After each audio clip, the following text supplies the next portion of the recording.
Laki ng damo, di ko matanggal-tanggal. Tirahin na nga natin. One for the road. Pinanggigigilan, laki ng ugat, grabe. Uy! Tingnan niyo po, oh. Payong-payo yung...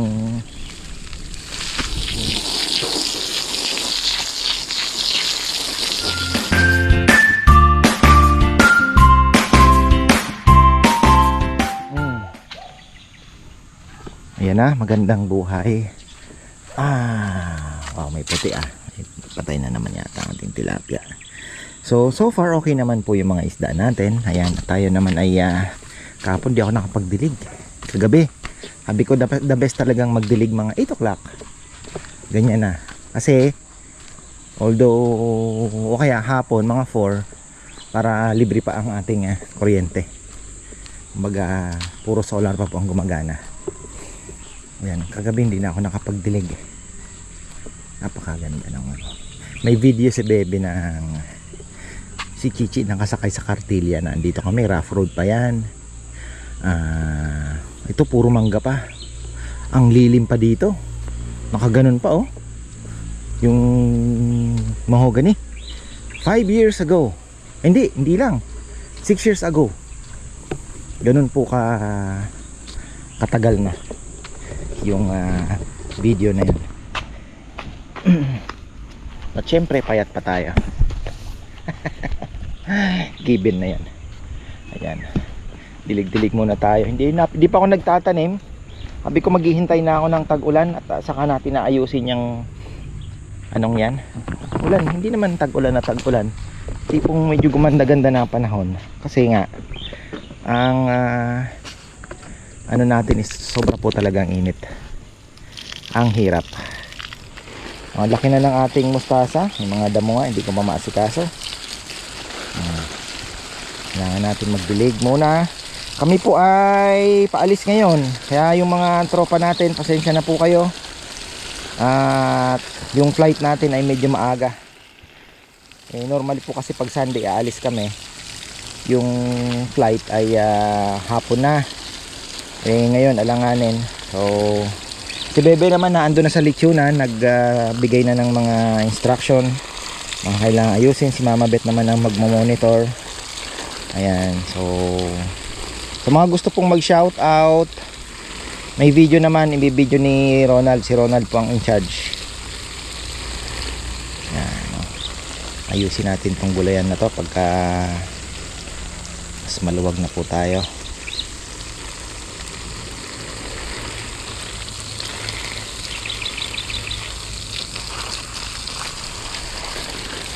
Ating mga avocado, sana ay ano pa naman, sana po ay mga 2 years pa to ang tansya ko. Pero malaki na yung ano niya, puno. Ito kailangan linisin. Ang problema sa Carabao manure, kaya ang dami pong damo, maraming buto ng damo. Kailangan natin ayusin to.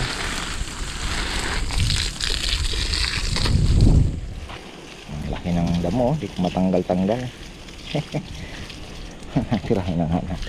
One for the road. Pinanggigigilan, laki ng ugat, grabe. Uy! Tingnan niyo po, oh. Payong-payo yung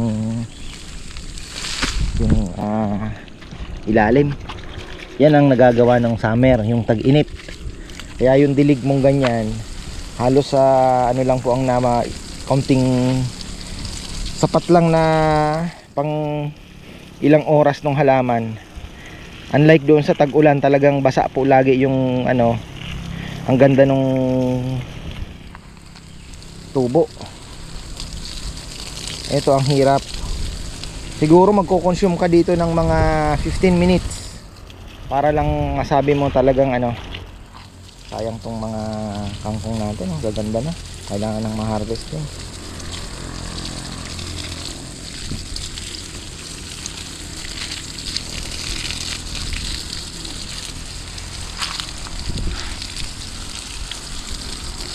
Palitan natin, ang bilis lang, parang kailan lang.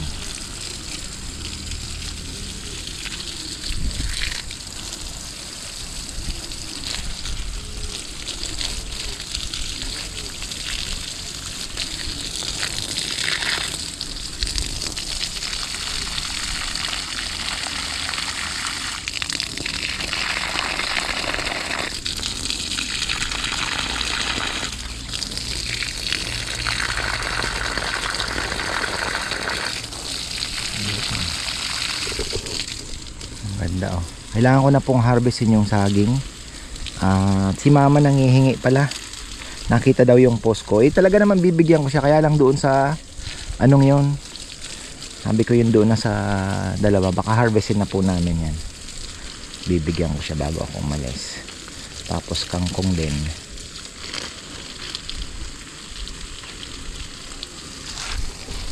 Pagdilig muna tayo bago bulate pa. Dami kong ibibilin. Halos po tayo mawawala 5 days o 6 days. Kaya marami tayong bilin. Ito maayos na, malinis. Yung sili, tatanim na rin ni Kongkong daw. Ayan yung siling tari natin. Meron din tayong siling talbusan pang tinola.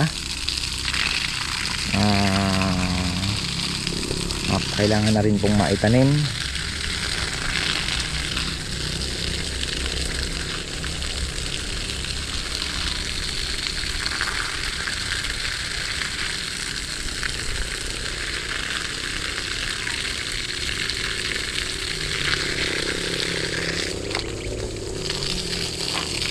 Shoutout pala kay Mercedes. Kay Aling Mercedes. Meron na namang papaya si Aling Mercedes. Ayan. May papahinugin na naman.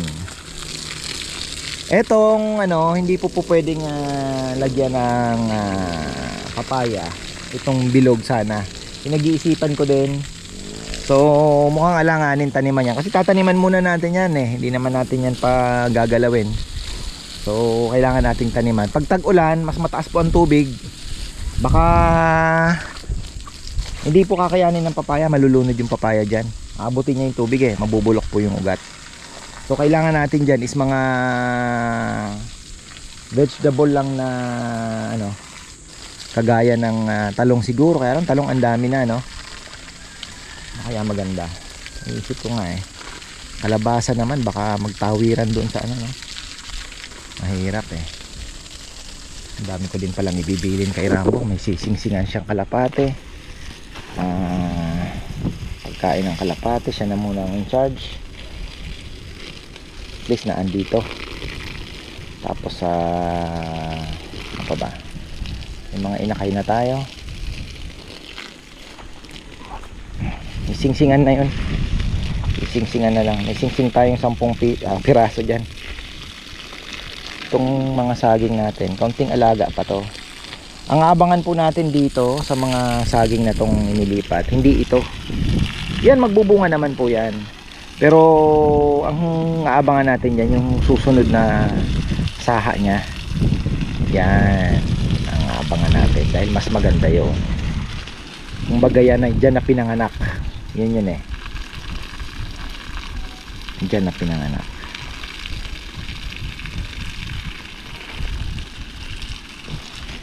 Tsaga-tsaga lang tayo. Kinaganda ay kahit man natagalan tayo sa pagbibilig ay wala pong problema sa kuryente ngayon. Laking tulong talaga yung solar.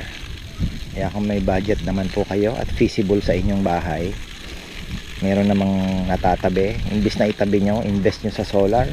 3 years lang, baka mag ROI na po kayo. After that 3 years may na kayo, parang ng diba, kung ano man yung matipid ninyo, yun na yung kita nyo parang ganun ba. Sabi ko nga kaya pala yung iba syempre kino-consider nila yung malaking gastos yan. Pero yun nga sabi ko, kung meron din naman, wag na po kayong magpatumpik-tumpik. Dahil isipin nyo ang laki ng advantages. Hindi lang po yung natitipid ninyo, yung yung pag nag brown out, diba? Yung kuryente kayo. Lalong lalo na kung umaga biglang brown out kagaya nito wala kayong problema. May battery kayo, may kuryente ka. Yun po yung isa pa sa advantage nun.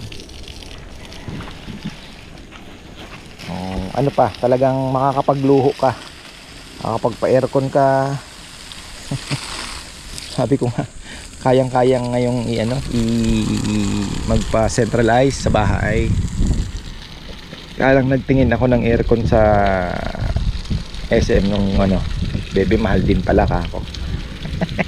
Ang mahal din nung yung malaki. Kahit isa lang daw pala pwede na, yung mga 4 horsepower. Kaya na. Doon lang sa baba ilalagay. At least sabi ko next summer na project natin. God willing, di ba? Next summer. Total na rin naman tatag-ulan na. Tiis-tiis na lang. Ayun, next summer. Tsaka kailangan natin ng net metering pa. Yung mga maliliit na bagay na importante. Ganda na ng mga saging, nag-ano na po sila, naka-recover na yan. Lalabas na ng mga bagong dahon. So ibig sabihin ay okay na.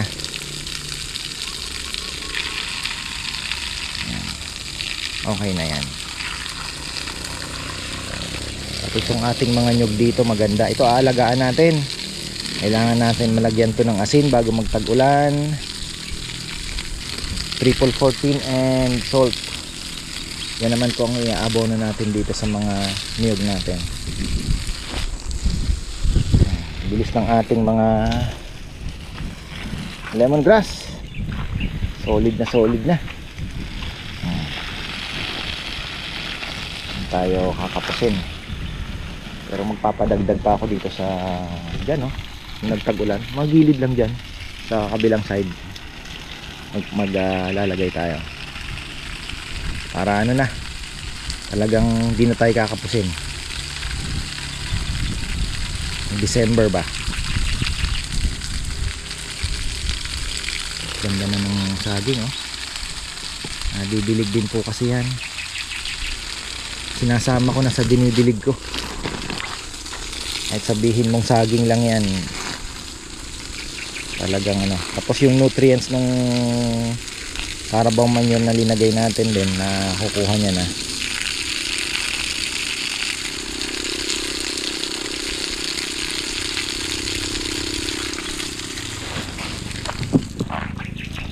Ganda na ng ating mga avocado.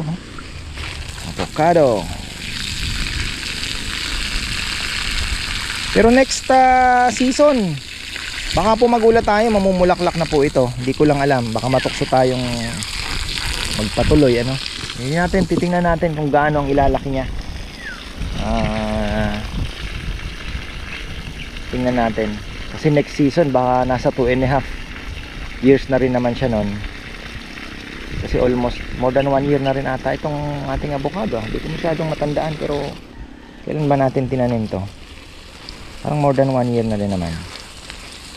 So next year okay na siya. Season, ganitong season baka may bulaklak na po siya. God willing next year. Kaya yun ang abangan natin. Daming kangkong. Yan, pumupunta si kuya. Sabi ko pumunta lang, kumuha. Ang dami-dami.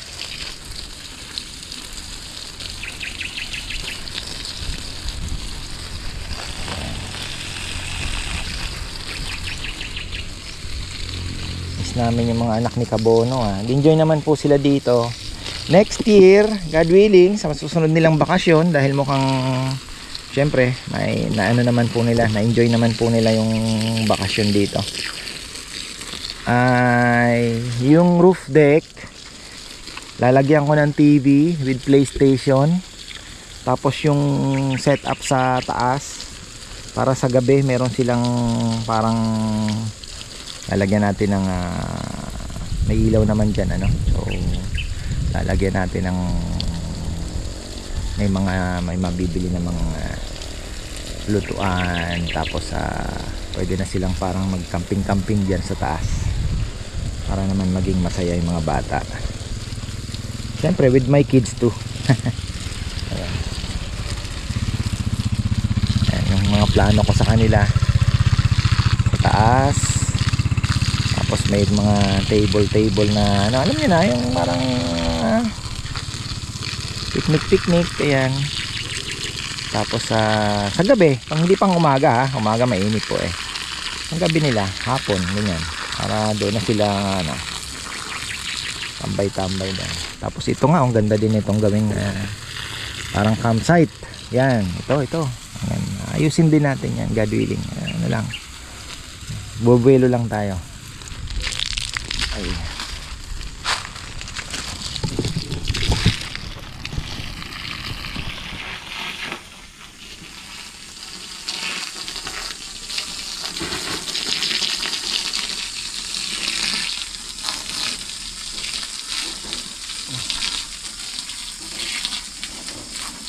Ayan, para at least tapos sinabihan ko na rin si Kongkong patungan niya paulitan ng mga Carabao manure. Ayun, lagyan ng tubig uli. Tapos by next week o after that pwede na tayo mag harvest siguro. Marami-rami to, ilang sako din to pagka talagang yung haharvestin talaga natin ang maayos. Marami po makukuha.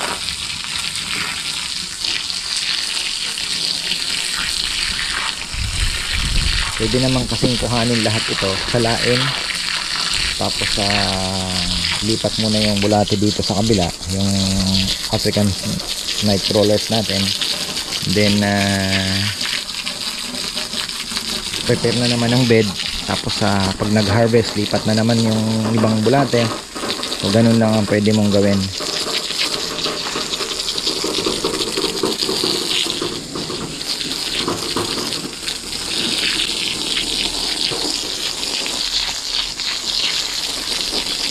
Biling ko na rin kina Nel, kina Jomar. Wala naman silang gagawin. Yan. Okay na to.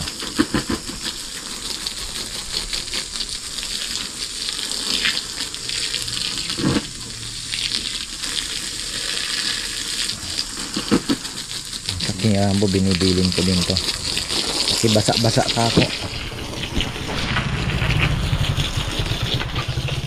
Okay na, at least masaya na yung ating mga worms.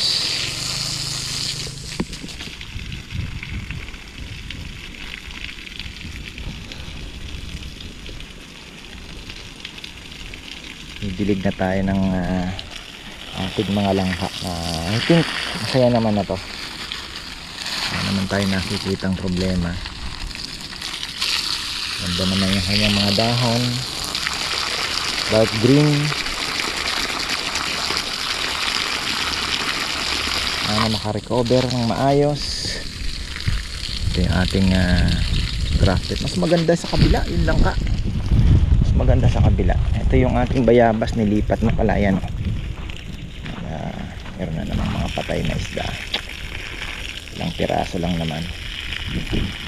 Kailangan na pong matanggal din yan. Talagang mayroong tinatamaan pa rin. Kahapon ang ganda ng ano ganda maganda na yung mga kamote pag nag-ulan mas maganda yan.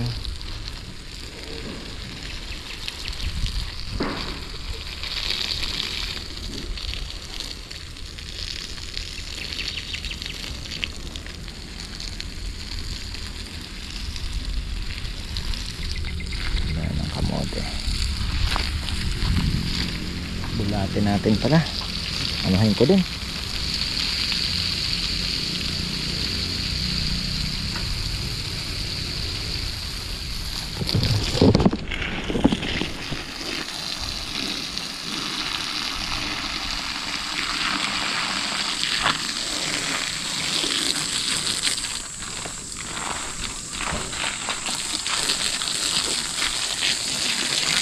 Madilig natin ito namang dilig na to, mga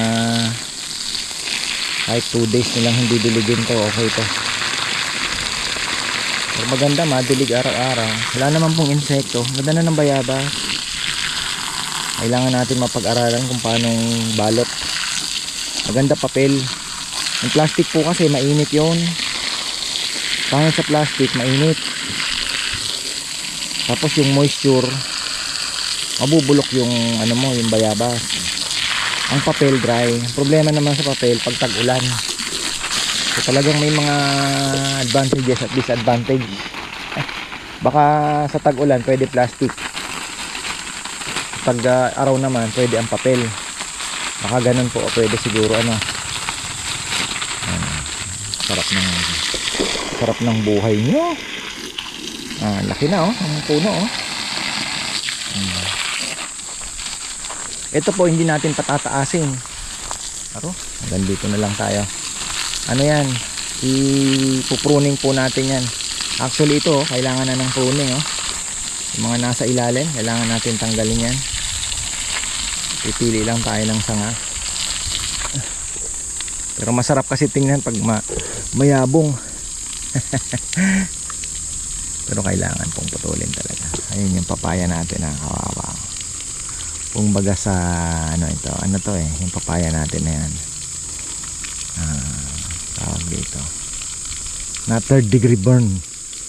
Hindi lang 3rd degree, yung labas pati buto. Shoutout pala kay Tita Leticia Dulweta. Ayan. Ay tita, kumusta po kayo? Relax lang. Nag-harvest pala ako ng saging sa kabilang vlog na siguro para naman ma-upload tayo mamaya. Kami po ay going to Palawan na naman. Ayan, alam niyo naman pag summer time kahit makadalawang travel kami kasi nagmasbate kami Masbate, ano ba yung isa namin? Siargao, kasama naman yung mga bata. Tapos ngayon ito, baka ito na po yung last na makapag ulit tayo bago magpasukan kasi wala naman na kaming nabook. Baka na lang Batangas o kaya Tansa Cavite. Ayan, mga palengke. Zamboanga kasi hindi na na-cancel. So pinalit po namin yung Zamboanga namin to Palawan na lang ulit.